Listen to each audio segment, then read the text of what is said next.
Here's another annual sermon. It's called an election sermon, and it's the longest traditional form of annual sermon in America. The first election sermon was preached in 1634 in Virginia, and for each year thereafter, right up until the 20th century, an annual election sermon was preached in pulpits across America. We understood that we had a dual citizenship. We indeed were citizens of heaven, but we also were citizens of earth. And God had placed us here in this country with a stewardship government that belonged to we the people. So what did God expect of us in our stewardship capacity over the civil government He had given us? What did He expect of us in the selection of our leaders? What did the Scriptures teach about this process? For almost 3 centuries, this was an annual sermon topic in America. I think you'll recognize the names in this sermon. It's a sermon preached before John Hancock, signer of the Declaration and the first governor of Massachusetts, and before Samuel Adams, also a signer of the Declaration and the first lieutenant governor of Massachusetts, and before the Council and Senate and House of Representatives of that state. Did you realize that in many states they began their legislative session by inviting a minister to preach a sermon addressing the biblical principles of lawmaking? Of course, the Bible offers much guidance on this topic, for not only is God the great lawgiver, but many heroes of our faith were also lawgivers, including Moses, Joseph, Daniel, and many others. These sermons, preached in legislative chambers, included a number of our founding fathers. For example, this sermon was preached before Samuel Huntington, the governor of Connecticut and a signer of the Declaration of Independence. This sermon was preached before Caleb Strong, the governor of Massachusetts, and one of the delegates at the Constitutional Convention who framed the Constitution. This sermon was preached before Oliver Wolcott, the lieutenant governor and then the governor of Connecticut, and a signer of the Declaration of Independence. And there were many other sermons involving our founding fathers. The very document, the Bill of Rights, drafted and signed by pastors, influenced by pastors, is being used to keep them out of the arena that document created to give us a freedom. That's right. Separation of church and state, when that was given to us, it was given to us as an assurance. Jefferson gave it.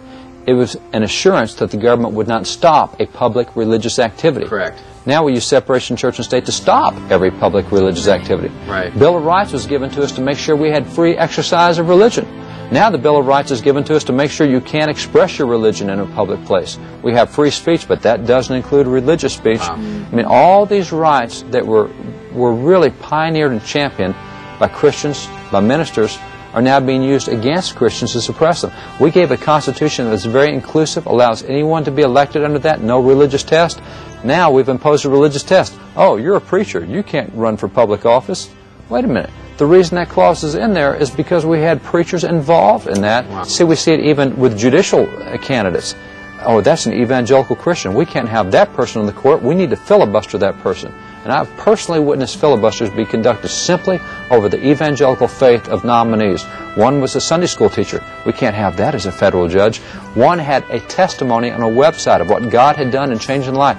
We can't have that person as a federal judge. So here, people of faith make sure that religion is not an issue, that anyone can run for office and be in office. And now, the very clause they created to do that has been flipped on its head to say, oh, you're religious, you can't be in office.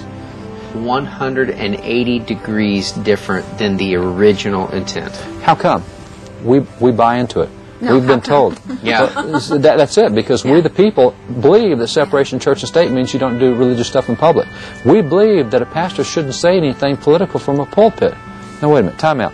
We've had pastors in America for 400 years. For 350 years, they could say anything they wanted to from a pulpit because we believed in free speech. Plus, we believed that a pastor did not account to the government for what he said.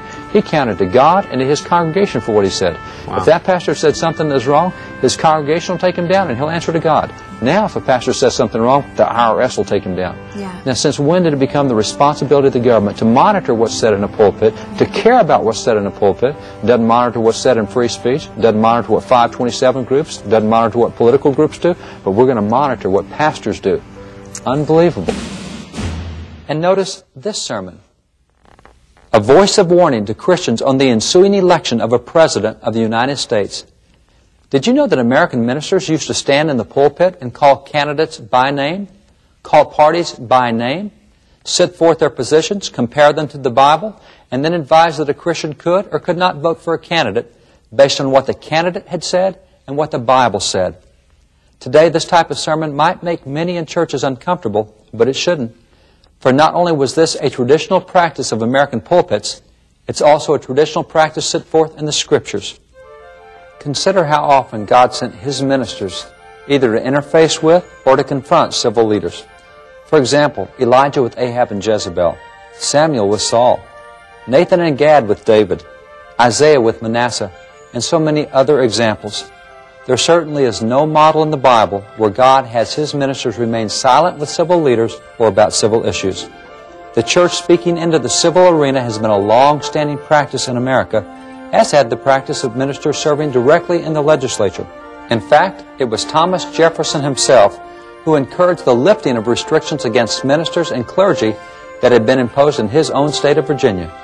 He declared, I observe in the Virginia Constitution an abridgment of a right I do not approve. It is the incapacitation of a clergyman from being elected. Thomas Jefferson wished to see clergymen possess the same rights as others. Today, however, this is not the case in the area of free speech, nor has it been since 1954, when a U.S. Senator became responsible for enacting a policy that treated nonprofit organizations, including churches, differently.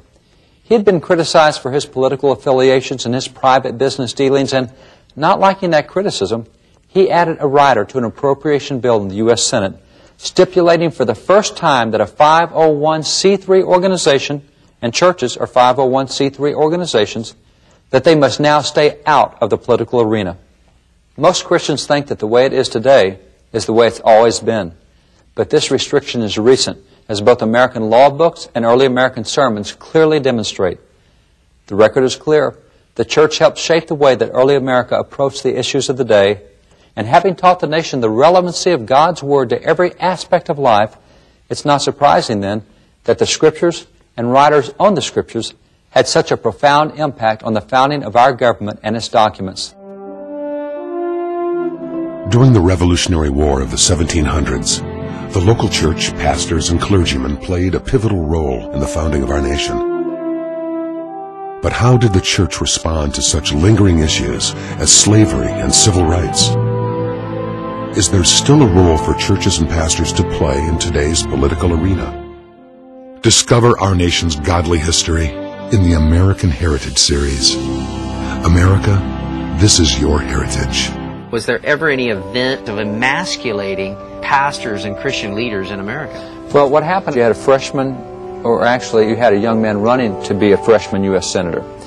And in running from his home state, there was a foundation there that said, this guy is really bad. His moral life is bad, his character is bad, his business dealings are bad, his philosophy is bad. And so they pointed that out. Well, nothing new in American politics. That was pointed out with John Adams, and it was pointed out with Thomas Jefferson. Every president's ever run, every person's ever run for office had opponents that said things about them. Well, this particular man got elected as a freshman U.S. Senator. It was Lyndon Baines Johnson. He didn't like the fact that they had said some things about him. So in an appropriation bill that went through the U.S. Senate in 1954, he put a little one-line rider on the appropriation bill. It was a rider that was never debated in a Senate committee.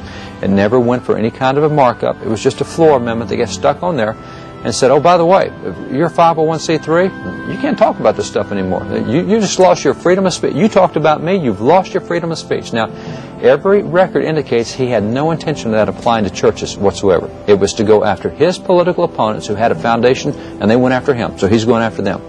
Well, it's one thing to do it from free speech. It's another to use the force of law to go after an opponent. And, that's wrong on its face. Nonetheless, he did it. Within a number of years, the IRS started saying, well, these foundations, churches are kind of like foundations. Let's kind of put them under it. So without any law ever being passed, simply through regulatory administrative decisions, the IRS decides, pastors and churches, they shouldn't be having free speech on these issues anymore. Now, they can speak about certain things, but not these issues. Well, you go, wait a minute, time out.